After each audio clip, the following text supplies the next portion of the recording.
Assalamualaikum warahmatullahi wabarakatuh. Masih bersama saya Syawal Lingka di channel Sukunui. Kali ini kita akan membahas Imamiyah sebagai perekat antara Nahdlatul Ulama dan Muhammadiyah. Di Indonesia kita ketahui bahwa rakyatnya banyak menganut Ahlus Sunnah wal Jamaah. Dan Indonesia adalah negara terbanyak di dunia dalam populasi Ahlus Sunnah wal Jamaah. Dan dua organisasi besar di Indonesia itu yang sangat berpengaruh adalah NU dan Muhammadiyah. Keduanya memiliki perbedaan yang lumayan besar, walaupun masih disatukan dalam Ahlus Sunnah wal Jamaah. Orientasinya berbeda.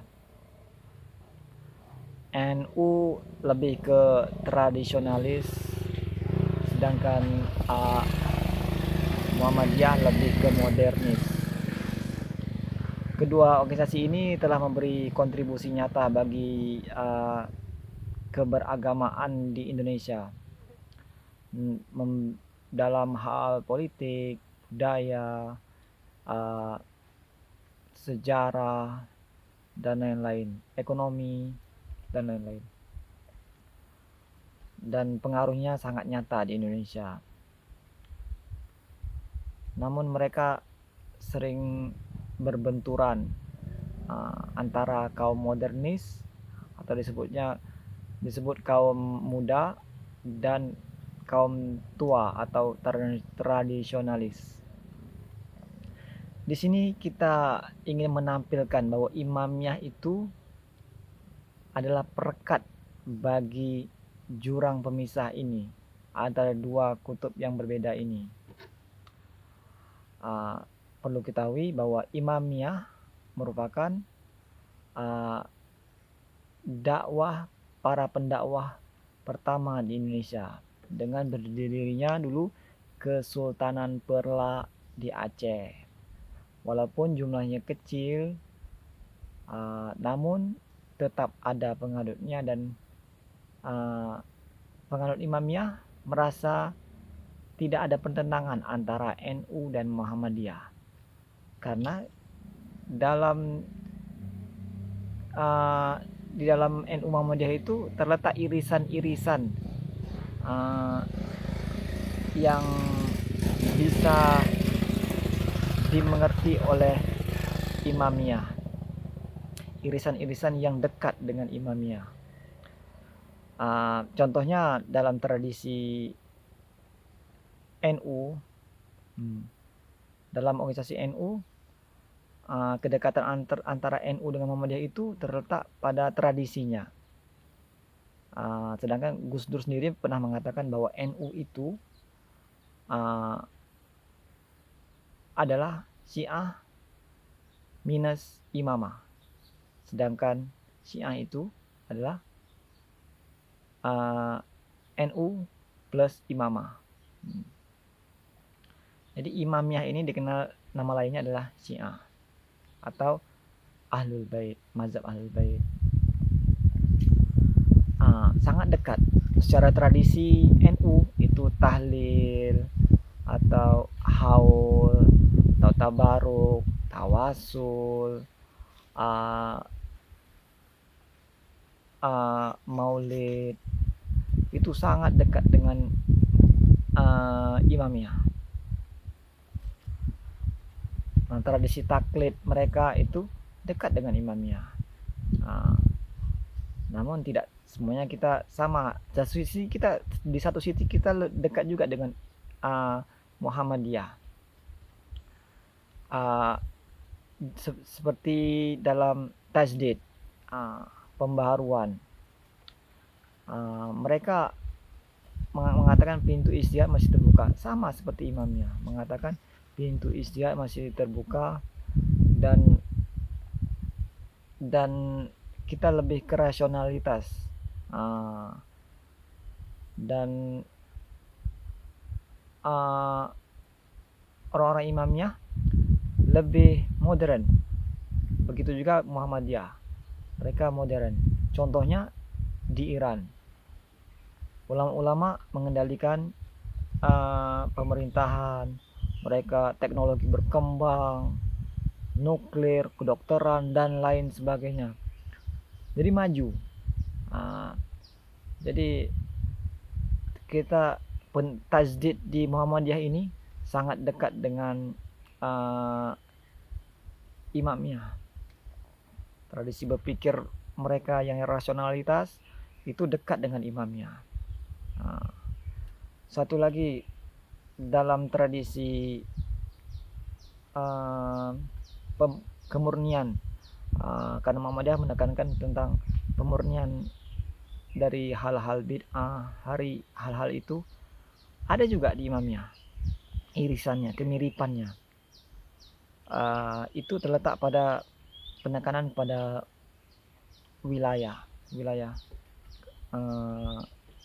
dan bahwa Ahlul Bait itu, Nabi Muhammad dan keluarganya itu adalah orang-orang yang disucikan Allah sesuci-sucinya. Orang suci harus diikuti, karena mereka adalah petunjuk bagi kita. Al-Quran suci, orang yang membawanya suci, pengajarannya itu dapat menyucikan kita. Makanya kita ikuti mereka, orang-orang yang suci, maka kita akan terimbas menjadi suci juga. Dekat dengan mereka, dekat dengan kesucian, maka kita akan terbawa untuk jadi suci. Jadi penekanan kita lebih pada pendekatan kepada sumber kesucian. Allah telah menjadikan mereka sebagai contoh teladan terbaik kepada kita untuk menyucikan kita. Pengajarannya adalah pengajaran yang dapat menyucikan kita, maka kita harus dekat dengan Nabi Muhammad dan keluarganya. Disitulah kita terhindar dari bid'ah, khurafat yang ada seperti yang diajarkan Muhammadiyah. Jadi seperti itu. Dan dalam tradisi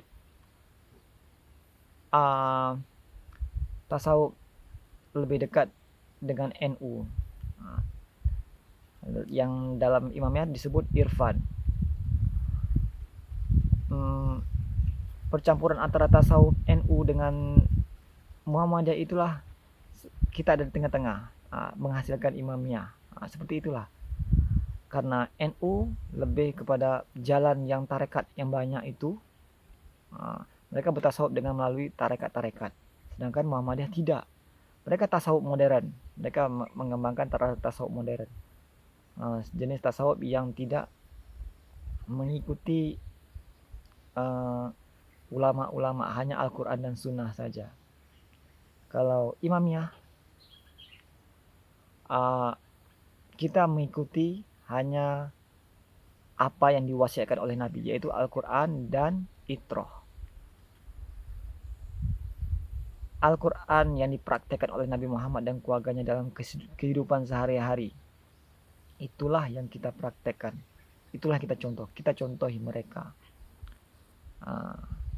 Kita tidak mengenal jalan-jalan tarekat yang banyak seperti di NU, namun kita hanya mengikuti 12 pembimbing, 12 khalifah, 12 imam yang ditunjuk oleh Nabi Muhammad SAW, yang disucikan Allah sesuci-sucinya. Itulah yang kita ikuti. Ada irisan-irisan kesamaan, seperti kita ada di tengah-tengah antara NU dan Muhammadiyah, dan kita adalah jambatan di antara perbedaan mereka. Di antara keduanya berbeda, kitalah adalah jembatan untuk menyatukan mereka, menghilangkan perbedaan-perbedaan yang begitu kentara menjadi samar karena adanya Imamiyah ini. Dan itu lebih mengharmoniskan keberagamaan kita, menyejukkan hati kita, lebih toleransi dalam beragama, lebih memberi kontribusi nyata kepada kehidupan dunia modern dan seterusnya. Oke, sampai di sini saja kita, karena kita baru pulang dari Lebaran, kita mau rehat dulu, badan capek. Mudah-mudahan ini bermanfaat bagi kalian dan semoga kedepannya kalian dapat terus memahami Imamiyah dengan baik. Jadi tidak asing, Imamiyah tidak asing karena ada kesamaan antara NU dan Muhammadiyah. Ada kesamaan karena Imamiyah adalah perekat, perekat antara NU dan Muhammadiyah. Oke, sampai di sini dulu. Assalamualaikum warahmatullahi wabarakatuh.